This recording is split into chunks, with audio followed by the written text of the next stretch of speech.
My name is Noah. I run a public bathhouse, a family business inherited from my grandfather, with my wife, Emma. We had a fateful encounter with a child.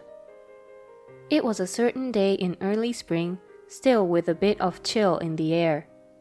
It was past 9 in the evening. After the last customer had left, my wife and I were tidying up the bathhouse. I left the cleaning of the inside to my wife and was about to take care of the entrance when I spotted a small figure in the garbage disposal area a little away from the shop. Looking closely at the figure illuminated by the street light, I saw a ragged girl rummaging through the garbage. I wondered if the girl was looking for something, but since it was already late, I thought I should call out to her. I called my wife, and we both approached the girl at the garbage disposal area. On closer inspection, despite the chilly weather requiring a jacket, the girl was only wearing thin long sleeves and a skirt with bare feet. Although she was wearing sneakers, it seemed that the size didn't fit and she was crushing the heels. We were both shocked by her appearance when I called out to the girl. "Miss, what are you looking for at this late hour?" Taken by surprise, the girl jumped and turned toward my wife and me. Her hair, a little longer than shoulder length, was as frizzy as a child's hair can be, devoid of any of the glossiness. Her bangs had grown out so long they were hiding her eyes. I'm hungry." Trying not to frighten the surprised girl, I spoke to her gently. "You're hungry, huh? But it's very late now, so why don't you come to our place? We can call your mom or dad to come and get you. Do you know your home phone number?" However, the girl shook her head really hard. "I see. It's scary to come to a stranger's house, right? So let's wait together here, and I'll call someone from your home for you." I thought she must have mistaken us strangers, since we happened to talk to her at such a late time. But the girl said this: "My mom hasn't come back for about 3 days. I'm waiting for her to return, but I'm hungry." As soon as I heard those words, I felt that it might be a case of abuse or child neglect. "In that case, can you wait a little while I call the police?" "No! Mom said police are bad! I don't like police!" As soon as I mentioned the police, the girl instantly became wary of us. I wondered if she would run away as soon as we called the police, when we heard a gurgle sound coming from her stomach. Amidst all of this, my wife spoke. "How long has it been since you've eaten? Are you hungry?" "I was looking to see if there was any food. I haven't eaten anything since this morning." Neither my wife nor I could respond to the girl's words. A girl who hasn't eaten all day, rummaging through the trash late at night in thin clothing. Could such a terrible situation be real? "Would you like to come to our home?" I was surprised at my wife's words. Taking a stranger's child home without contacting the police might lead to trouble later. I wondered if my wife understood my feelings as she looked at me. "I think I know what you're thinking. As adults, it's right to call the police. But I can't ignore a child who's shivering from the cold and hungry, standing right in front of me." Having heard my wife's words, I made up my mind. We could take the reluctant girl to the police tomorrow. The first thing to do for a child shivering from the cold is to prepare a warm place and enough food to satisfy her hunger. With a smile, I extended my hand to the girl. "It's okay, come to our place." For a moment, the girl seemed to hesitate. But after a while, she reached out and took my hand. My wife took the girl's other hand. So, the three of us, hand in hand, decided to head back to the bathhouse. The girl's name appears to be Mia. Once back at the bathhouse, Mia went into the bath with my wife. Meanwhile, I prepared some clothes. Mia's clothes, dirty and looking cold, would probably not be wearable anymore. I chose something suitable from my wife's clothes. Drawstring pants, a shirt, and a jacket. If the pants had drawstrings, she could tie them tightly and they would stay in place. Then, I rushed to the convenience store to buy small women's underwear. I also grabbed a toothbrush as well. By the time I finished preparing, my wife and Mia had finished their bath and came out. The clothes and underwear seemed a bit big, but at least she was able to put them on. The pale-faced girl looked more like a child again, her complexion returning once she came out of the bath. Her hair, washed and dried, was smoother than before she had taken a bath. However, her bangs were too long to do anything about, so my wife secured them with a pin. The face of the girl, hidden by her long bangs, was lovely. "Did you warm up?" Hearing my words, Mia nodded repeatedly. It looked like she was excited. "You know, it was a big bath like a swimming pool. And it was very warm. It's my first time in such a bath." Seeing her talking with a smile, I felt relieved. I was worried because she was in the garbage dump, showing an expressionless, unchildlike appearance. While I was drying the girl's hair, my wife was preparing a meal. The bathhouse is next to our house. When Mia and I finished drying her hair, we moved to our house next door. My wife served the meal she had prepared there. The menu was a warm pot. Seeing the pot filled with vegetables, meatballs, and udon noodles, the girl's eyes sparkled. "Can I really eat this?" At this question from Mia, my wife laughed and conveyed, "Feel free to have seconds." After that, she ate a lot. She wasn't good at using chopsticks and spilled ingredients, so my wife gave her a fork and spoon. She might not have known how to use chopsticks. "This is delicious! It's been a while since I ate warm food," Mia said. Thinking about the environment she had been in until now, I felt like my chest was about to burst. She might have started to trust us a little. Once her stomach was full, Mia started to talk about herself. About her mother who rarely comes home. That's why she rummages through the garbage dump for food. She is 7 years old and in the first grade of elementary school. However, she doesn't have a school bag and her shoes and clothes are dirty.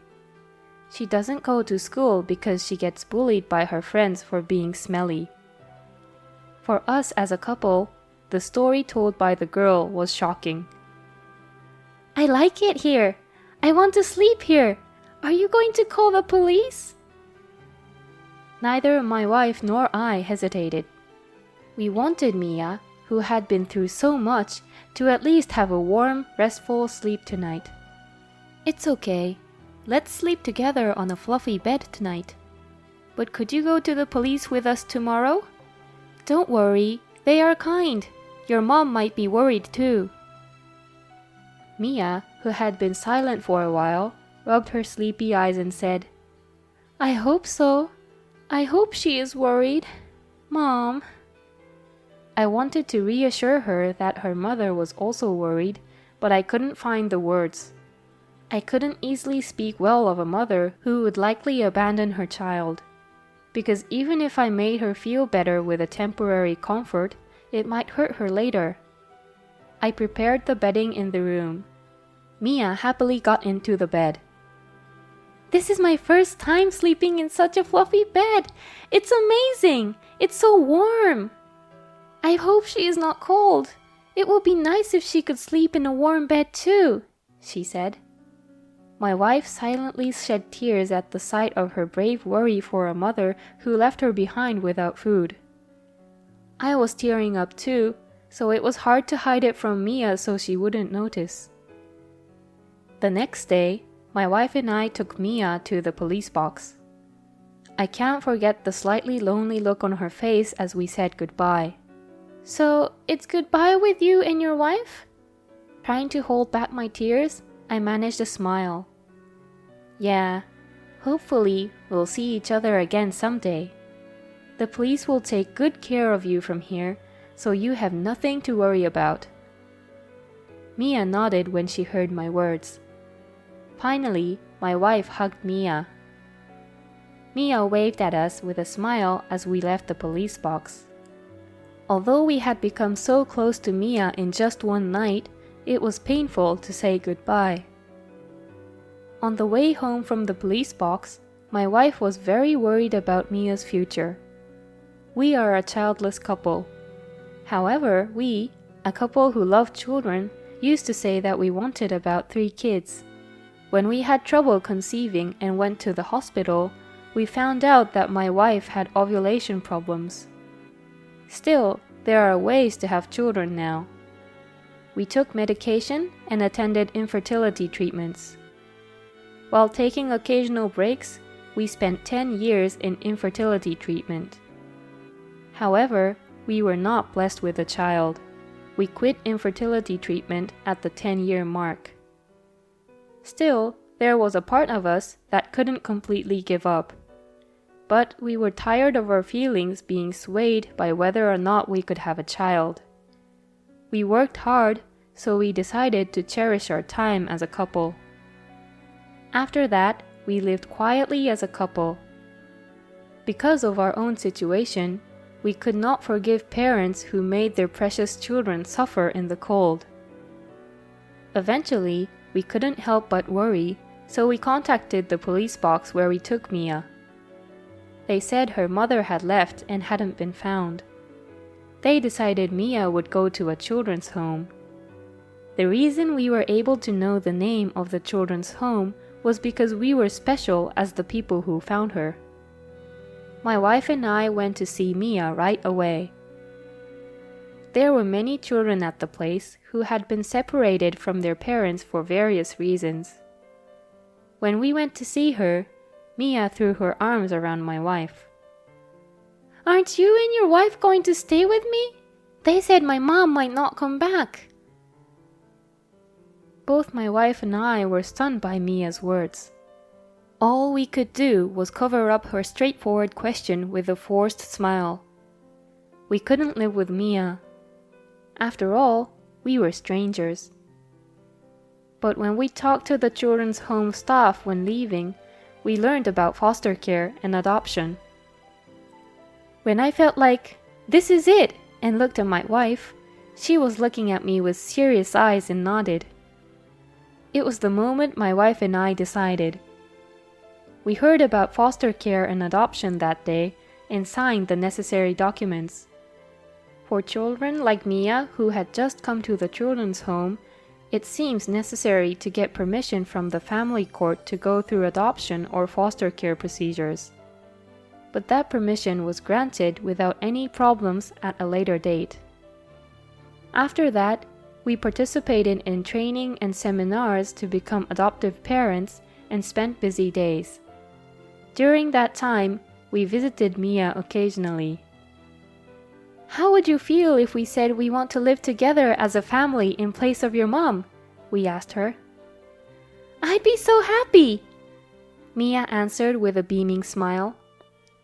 Both my wife and I could push on just because of that.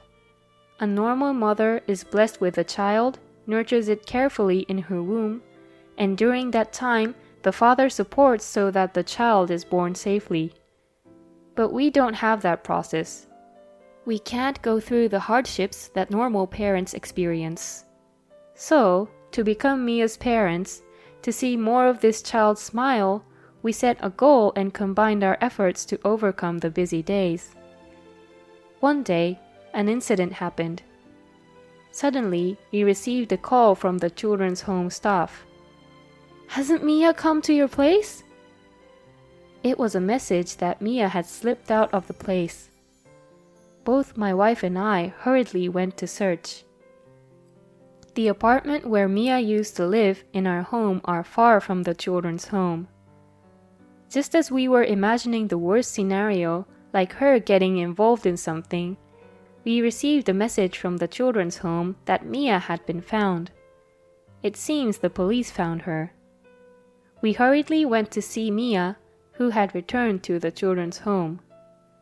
Upon arrival, Mia, her face wet with tears, said, "I want to go to where you guys are. I want to eat meals together again and take a bath like in a swimming pool." My wife and I were speechless, and we hugged her tiny body tightly. And this incident became a catalyst. Our desire to become a family with Mia grew even stronger. As time passed and Mia calmed down a bit, we made her promise not to leave the children's home alone because we were worried. We then reiterated our intention to take Mia into our care to the staff. Afterwards, the procedures took more than half a year to complete. We, as a couple who had completed the special adoption, were able to take Mia home. Fast forward 4 years. My wife, Mia, and I were living happy days. Mia was no longer cold or hungry. Every day, she cheerfully goes to school with a neat school bag on her back. However, a little before Mia's birthday, a letter arrived from her biological mother. The letter stated she wanted to meet Mia on her birthday. Without hesitation, Mia answered, "I'll meet her." Honestly, we, as parents, felt uneasy about the quick decision. But Mia was already in 6th grade of elementary school. She's at an age where she can decide what she wants to do. We respected Mia's decision. If Mia tells us she wants to live with her biological mother as a result of this reunion, we'll think about it positively. On the day of the reunion, Mia went alone to the designated cafe. While we were anxiously waiting for Mia's return, she came home after about 2 hours as usual. According to Mia, her biological mother had remarried. My mom seemed happy, so I felt relieved. She had a happy smile that I had never seen when I was little. I still loved her, even though she had left me behind. So I told her, "I'm glad for you, Mom," because I was truly happy for her. While saying this, Mia showed us her smile. It must be difficult to forgive someone who had abandoned herself. Again, I realized what a kind and wonderful daughter we have. Then, slowly looking at our faces one by one, she said, "Dad, Mom, thank you for finding me back then. I realized something after meeting my real mom. Once I met her, I felt relieved and wanted to come back to you two as soon as possible. This is where I belong." Seeing Mia so determined made us feel proud, and we were relieved that we could continue living with her. After that, the 3 of us decided to go buy a birthday cake for Mia. "Let's hold hands. Only for today, okay?" While looking a bit embarrassed, Mia held our hands. I remembered the day we found Mia rummaging through the garbage and the day we all walked hand in hand to the public bath. But compared to then, Mia's hand had gotten much bigger. Mia will continue to grow from now on. I wonder how long she'll hold hands with us. But even if she grows up to the point where she no longer holds our hands, Mia will always be our precious daughter. As I etch this happy moment into my heart, I think we'll continue to walk together as a family of 3.